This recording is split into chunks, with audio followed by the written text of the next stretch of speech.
Plus size কুর্তির cutting তো করে নিয়েছিলাম। এবার আমরা শোল্ডারের দেখুন মিডিল বরাবর মার্ক করে নিলাম, আর এই দিকে ট্রেস না করে আবারও এরকমভাবেই কিন্তু মার্ক করে নিয়ে এরকম একটা বক্স তৈরি করে নিয়েছি। সেই বক্সে 1 ইঞ্চি ফোল্ড করে নেওয়া এই ফ্যাব্রিকের স্ট্রিপটাকে অ্যাটাচ করছি অ্যাজ এ লেস হিসাবে।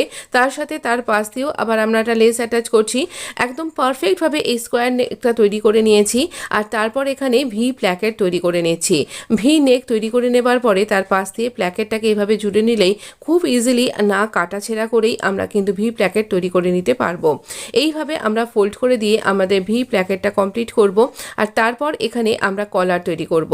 কলারের মেজারমেন্টের জন্য আমরা একটা দিকের প্ল্যাকেট থেকে এইভাবে মাপ করে নিলাম, আর এখানে একটা বক্রমের ওপরে এইরকমভাবে আমরা নেকের উইথ আর লেন্থ এই সোজা দাগের উপরে দিয়ে নিয়ে আমরা 1 ইঞ্চি কলারকে কাট করে নেব। কলারটাকে আমরা এই ফ্যাব্রিকের বটমের ফ্যাব্রিকের উপরই আটকে নেব, আর এইভাবে দুটো ফ্যাব্রিক মুখোমুখি রেখে আমরা এইভাবে কলারটাকে রেডি করে নেব। এক্সট্রা ফ্যাব্রিক কাট করে দেব।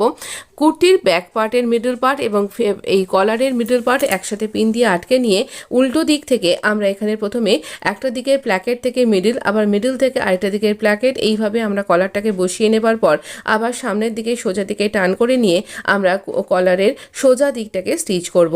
একদম টানাটানি না করে সমানভাবে স্টিচ করলেই আপনার সুন্দর পারফেক্ট রাউন্ড কলার তৈরি হয়ে গেছে। দেখুন কত সুন্দর লাগছে।